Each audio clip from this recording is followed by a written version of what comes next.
This is Stan, and welcome back to Interesting Ideas. And that title perhaps caught your attention. Now, a couple days ago, we began talking about people who have changed their names. And I know a person who's thinking of changing their names, and that led to a whole variety of things. And you know what? We're going to continue that discussion today on Interesting Ideas.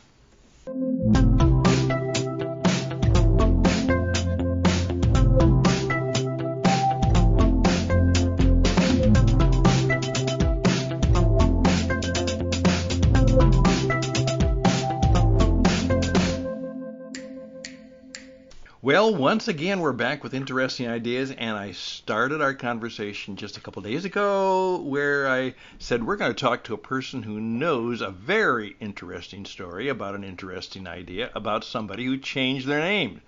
So I went back and found an old friend, and we're both old, and we've been around for a while. Hi, Bob. How are you? Doing just fine, Stan. How are you? I'm doing good. Well, maybe because of the world she's in, she might need to change her name. And then I thought about a story I heard that supposedly Dr. Martin Luther King had changed his name, but I couldn't trust the source, but I knew I could trust you because tell my listeners how you know Dr. Martin Luther King. Well, I worked at WSB Radio in Atlanta for 15 years. Starting out in 1966, which was about the midpoint of Dr. King's life and career as a civil rights leader. And so I got to know him personally quite well for about 2.5 years until, of course, his assassination. And I know you're wondering about his name, and this is the true story. I knew you would tell me the truth. Yes, this is the truth. He was Martin Luther King Jr., his father, Martin Luther King Sr., but they weren't always Martin, the first name. It was Michael. The father, we called him Daddy King. But at one point, when Martin Luther was a little boy, Daddy King decided to change their names from Michael to Martin Luther, in honor of the Protestant leader, Martin Luther. And so they did. They both changed their names from Michael King to Martin Luther King. And that is a true story. It really happened. And that was because he recognized that Dr. Martin Luther King, or Dr. Michael King, had this great respect for Martin Luther. And here we have a Baptist minister naming himself and his son after a Lutheran reformer, right? That is correct. That is for sure. Well, but now I'll tell you another thing, Stan. Anybody that is in show business of any kind, and my career has been in broadcasting, which is sort of show business, I guess, in a way. You encounter people constantly who use stage names. Sure. In fact, I've shared this with you. The very first job I got as a radio announcer, my name is Robert Max Ketchersig, okay? When I was a little boy, I was Bobby, as you might expect. Right. And when I grew up and started working in radio, Bobby was kind of childish sounding, I guess, so I decided to call myself Bob. First job I got, a little radio station in East Tennessee up in the mountains. They hired me to work one summer. First job I'd ever had in radio. And they said, now you can't use your last name. It's too complicated. So you have to use your middle name. So I was known on the radio as Bob Max. Well, that's the only time during my career, which now is over 60 years, I guess, 62 years, I think, in radio. That's the only time I was asked not use my real name. Other than that, you were real, right? I was real. Okay. But now I've got a story or two to tell you. Sure. At WSB Radio, several of the DJs had fake names for one reason or another. But one of the most interesting stories, we had a news reporter went by the name of Jack Scott. A good reporter, great voice, and his real name was John Stuber.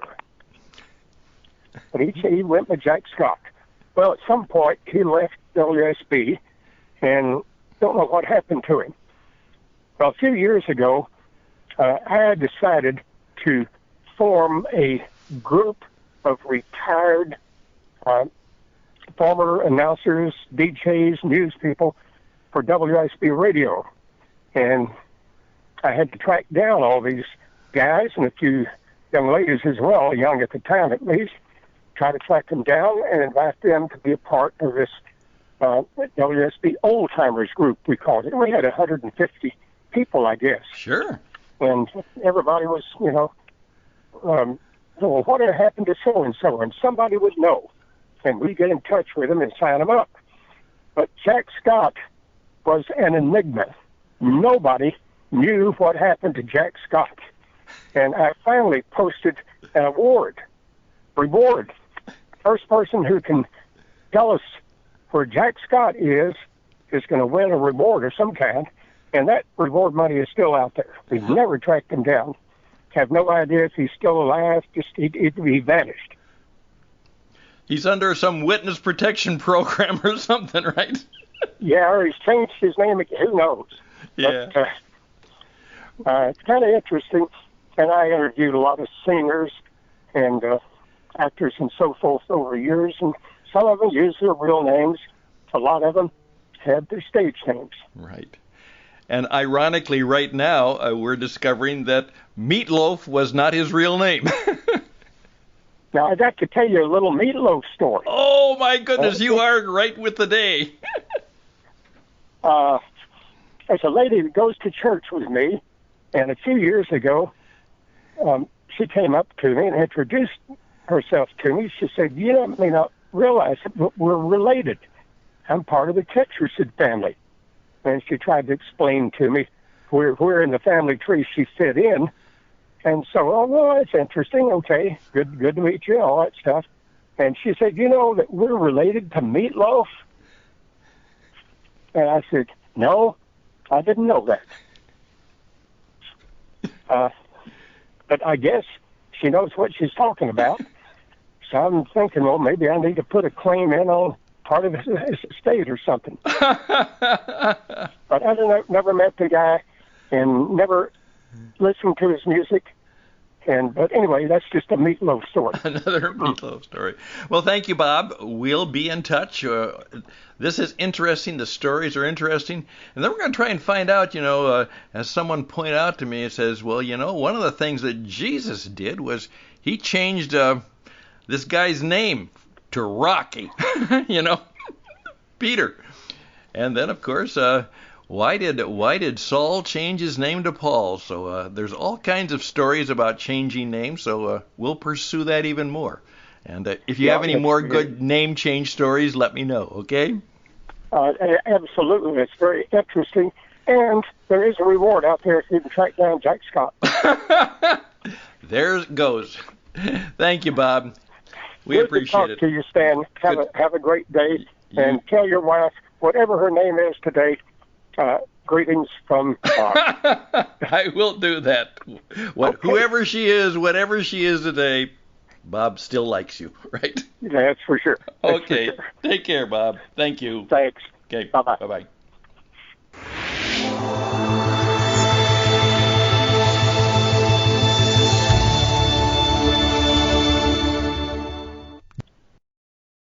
Well, there we go. Wasn't that a fun story?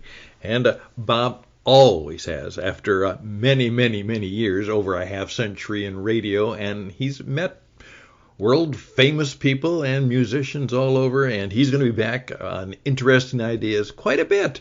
And he'll tell us more great stories. He would say, I'm just kind of full of it, and he is indeed. And so my wife Karen will have to make a decision about what kind of name she wants to use. Well, that might be encouraging to her. Well, there's all kinds of reasons that people change their names, obviously, personally, professionally. And there are some people who are saying, I'm going to have a new start. And we may even talk about why did Jesus change Peter's name to Rocky? That's what it meant, Petra, the rock. And why did St. Paul change his name from Saul to Paul? And we don't know. Some people think they do, but we're not sure. And there are a lot of reasons that people may decide to change their names. And here's the interesting point: is my dear bride, the young woman that I married many years ago, named Karen Johnson. Well, that's the name she's continued on with, of course, Karen Johnson Houston. But just to give you an idea of what some people might do, many of you know of the actress Whoopi Goldberg. Truly, Whoopi Goldberg is truly a stage name. Her birth name was Karen Johnson. So all kinds of friendly and funny stories to put together. I also have a little story of a name change that I might share with you because I think it might add more of a serious note to it. A number of years ago, I was giving leadership to a conference in our church of some significant people about the events of world missions. And there was a writer who I had come across, and I really came to admire him and his writings. And so I thought, wouldn't it be nice if we could have him come and speak at our conference? Well, make a long story short, it took a time to do it. But then Brennan Manning decided that he would come and visit with us at our church in Minneapolis, Minnesota. And it was my privilege to arrange all that. And I went to pick him up at the airport, and he got in and started just exchange some pleasantries. But he stopped me quite quickly, and he said, "Stan, let me ask you a very personal question. Do you know anything about AA, Alcoholics Anonymous?" Well, I didn't know quite where to go with that. I said, "Well, yeah, I've heard of Alcoholics Anonymous." And he said, "Well, good. Do you know of anybody who is in AA?" And I said, "Well, yes, I do, because we actually have an AA group that meets on Sunday nights in our church. And one of my best friends he's a proud member of AA." And he said, "Can you give me his phone number and his name? Just his first name. Can you give me his phone number and his name?" And I said, "Well, yes, I can. I'm sure he wouldn't mind, because I know a little bit about how that organization works." And he said, "You need to know that wherever I am, I need to be within 10 or 15 minutes of making a phone call to somebody who understands and can help me get through a bad time." I didn't know that, but it was an incredible story. And so I gave him the name of my friend, and quickly, as soon as I dropped him off at the hotel, I called my friend Charlie and told him what I had done, and I didn't know how he'd respond, but he said, "Absolutely, Stan, for sure. That's what I do. I do that quite often. I have people who are calling for support, calling for help. That's who I am." I said, "I didn't know that." He said, "Well, it's anonymous. Remember, we don't talk about those things." And I said, "Well, then it's okay." He said, "Of course it's okay. I would be expecting him to call me at any time, morning, noon, and night, if he needed encouragement or needed some help to get through it." So I share that story with you, and that just tells us something about what the life of good people can be about. And this very famous speaker obviously had a story that AA was a part of. But then as I got to know him a little bit, I just was talking about some of his life story. And he said, "You know, my name isn't really Brennan." And I said, "No? Well, okay. Is it kind of a pseudonym, a pen name, a writer's name?" Well, he said, "No. It's a name I use, and I use it all the time." And I said, "Okay." He said, "Well, let me tell you why." And I said, "I'd love to hear the story." He told me about being in the Korean War, so it dates him, but he's an older man, just, Korean War. And he said, "We were in a very bad battle, and a grenade was thrown, and my best friend next to me threw himself on the grenade, and it killed him immediately, but it saved my life." Can you imagine what it's like to live all of your life knowing that somebody died because of you? I said, no, I can't even begin to imagine that. Of course, I could think maybe of Jesus, but, I didn't. Well, you can sense my knowing not where to go with that. And he said, because of that, his name was Brennan. And so I decided that I was going to change my name to Brennan so that in some way, hopefully, I would be encouraged to live up to his bravery and his courage and who he was and what he had done for me. So whenever I hear my name, I know that, you know what? That's not my name, but I've taken that name and as a way of honoring and perhaps living up to the man who saved me. Again, just let that story sit on your head for a while. And I oftentimes thought about that. I wonder if there's people out there that in some way I could honor them by changing my name. Would I ever live up to taking their name? Well, there's more to talk about. We may do this again. For instance, again, St. Paul. Why did he be Paul when he had been Saul? How come Peter, Petros, was from some other name? And Jesus gave him a new name. Ever thought about maybe God giving you a new name? What would you like it to be if you had to take a new name? All kinds of good things, not just because they're interesting, because they could be in many ways transforming. And that's what we're all about. So I just thought that I would share that little story with you today.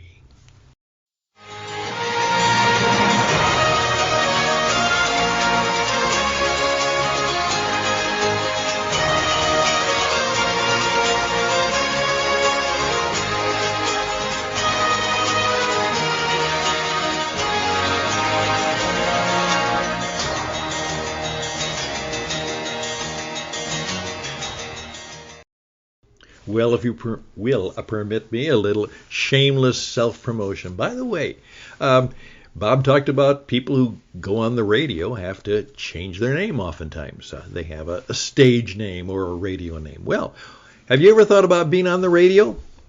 Well, you can be.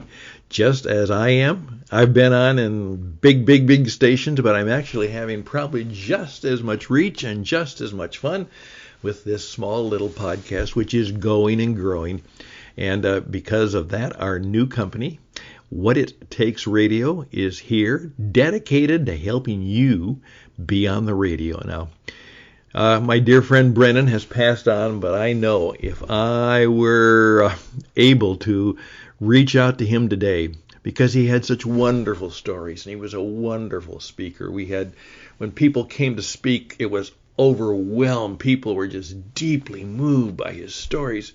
And today, I know he'd probably say, Stan, can I tell some of my stories so the other people around the world can hear them? He wrote books. And now he perhaps could provide programs and highly inspirational messages. Well, I'm sure he would probably join up with our work at What It Takes Radio. But we would like you to consider that you are an interesting person, that God has gifted you with some unique and interesting ideas, and now you can share them. First of all, maybe you want to give it a try by saying, Stan, could I be on your program and share an interesting idea? You can. We'll talk about that. And then I'm going to say, well, wouldn't you like to do this on your own? Perhaps have your own program, your own platform, your own way of sharing your wisdom, insight, and truth, and perhaps telling some of the significant stories in your life that might be helpful and useful to others. Well, why don't you reach out to me? And it's stanhusted@gmail.com, stanhusted@gmail.com. Check our website out at witradio.net. That's witradio.net. WIT stands for What It Takes, and it also stands for Wisdom, Insight, and Truth, because we want to share that with the whole wide world, and you have some to share, so I hope you will join us on the radio. So there we go. Thank you for your time, your energy. Think about these things. Share them with others. We are grateful when you recommend our program to others, too. I'm Stan Husted. Wishing you all the best and be blessed.